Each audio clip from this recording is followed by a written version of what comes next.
Hello, everybody. Happy Victory Monday afternoon. Hope yours is going well.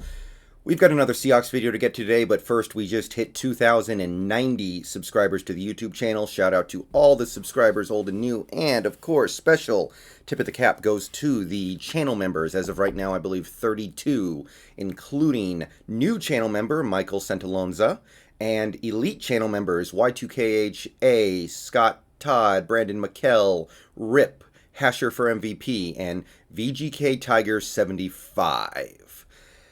All right, today I'm going to make a video that I didn't think I would be having to make. And I'm going to once again address the playoff situation for the Seahawks going into these final 2 weeks. I'm going to address playoff scenarios and potential seedings. And yeah, basically the same thing I did last week on Monday. And I'm doing it again for two reasons. I wasn't thinking I was going to make another video like this for the rest of the year, but two things. Number one, we got a massive upset yesterday in the form of the Jets beating the Rams, and that has brought with it some new ramifications that nobody in the universe thought we would be dealing with. And two, you guys, I don't know if you guys don't watch my videos. I don't know if you guys just don't have a very long memory, but yesterday in the streams, I got about 30 different people asking me about playoff scenarios. Are we the 2 seed because the Saints lost and the Rams lost? Are we going to be the 2 seed? Just over and over again, I got asked this question when I already addressed all this in my video last week. So I guess I'm just going to have to make this video one more time to lay out the specific scenarios that the Seahawks have in front of them. And if I keep getting pestered with questions in streams about what's our seed, what happens to our seed if this happens and that happens, I'm just going to have to kind of, ignore it and just say that this video is the final thing I can say about our playoff situation. So with that in mind, let's jump in. First, let's address specifically the Jets-Rams game and the ramifications of it. All right. The Jets beat the Rams yesterday in one of the biggest upsets of the century. And because of that game, two things are now true. If the Seahawks beat the Rams next week, which in the ESPN playoff machine, I currently have that being the case, the divisional race is over. The Seahawks win the division. Nothing that happens after this game can possibly kick the division to the Rams. As you can see, I can go to week 17. If the Rams beat the Cardinals and we lose to the 49ers, it doesn't matter. We still get the division title and the 3 seed. If we win the game against the 49ers, all else being equal, nothing changes. We are still the 3 seed playing the 6 seed. So that means it is conceivable that this Week 17 game against the San Francisco 49ers will mean nothing for the Seahawks, meaning it opens up some opportunities for us to rest starters or only play starters for the first quarter or the first half or what have you.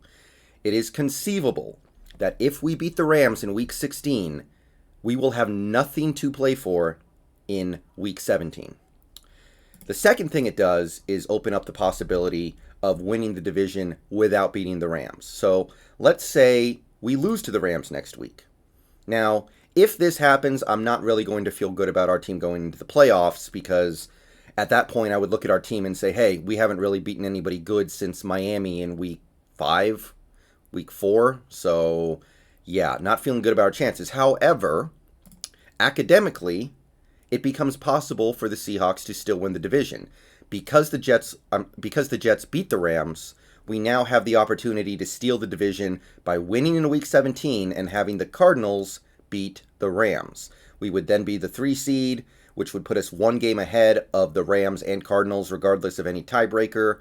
So we would come out on top in the division, regardless of being swept by the Rams, which it's not really the way you want to get in, but it does present an alternative route, which, hey, I'll take what I can get. I'll take every little tiny advantage I can squeeze out. Obviously, I don't want to really see this team in the playoffs if they can't beat the Rams at home because you're going to play good teams in the playoffs, and if we lose to the Rams, then we will have not proven that we can beat a good team. But there it is. All right. Now, that deals with the Jets-Rams game. So the crux of this is, if we win next week against the Rams, the division is now over. We are guaranteed at least the 3 seed, no matter what else happens in the NFL at that point. Now, let's talk about climbing the ladder a little bit, because we would be a tiebreaker behind the Saints, and we would be a game behind the Packers. So what needs to now happen for the Seahawks to be higher than the 3 seed? Maybe you want to play the Cardinals instead of the Rams in the playoffs, which, hey, if you want to do that, I understand why that might be the case. That seems like a much more friendly matchup for the Seahawks. So what is it going to take to climb the ladder?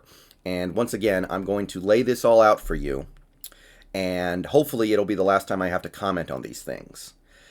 All right, so let's talk about the Saints first. They have 2 games left. They play the Vikings at home, and they play the Panthers on the road. If they lose to the Vikings, they fall to the 3 seed. So we need the Saints to lose to the Vikings.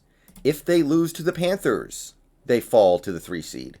So either game, if they lose, will vault us ahead of them. So we need to win out, and we need the Saints to lose one of their last 2 games. Either 2 will do. So pretty simple there. We need to win 2 more games, and we need the Saints to lose 1 more game. Now let's talk about the Packers, because they're the other team that's ahead of us. They are a full game ahead of us. If the Packers lose to the Titans next week, they still hold on to the number 1 seed. Now, if the Titans lose to the Packers and the Saints lose one of their upcoming games, we would still be in the 2 seed. We can see that doesn't change anything. And then if we have the Saints losing to the Panthers instead, we are still the 2 seed. So this Titans-Packers game cannot help us. So we need to look to week 17. What about Packers at the Bears? What happens if the Packers lose this game? They would fall to the 3 seed. The Saints would take the 1 seed, and the Seahawks would be the 2nd seed. However, if we can tandem this Packers-Bears game going the way we want it to, the Bears winning, with the Saints losing one of their last 2 games, be it to the Panthers or the Vikings, we would then be the 1 seed. We would have a tiebreaker in this scenario over the Packers, and we would be a full game ahead of the Saints. That is what it takes for this team to climb the ladder to get a higher seeding than the 3rd seed. If you want the 2 seed, the most likely path forward is to get the Saints to lose 1 game, one of their last 2, either one. And if you want the 1 seed, you're going to need that. Plus, the Packers have to lose specifically to the Bears in week 17. The Titans game does not matter at all as far as we are concerned about vaulting the Packers. There are a couple more possible scenarios for the Seahawks. You could talk about how, well, what if the Cardinals lose out? And then that would change our wildcard weekend matchup.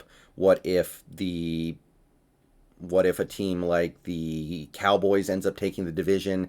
Could we match up against them in the first round of the playoffs? Sure.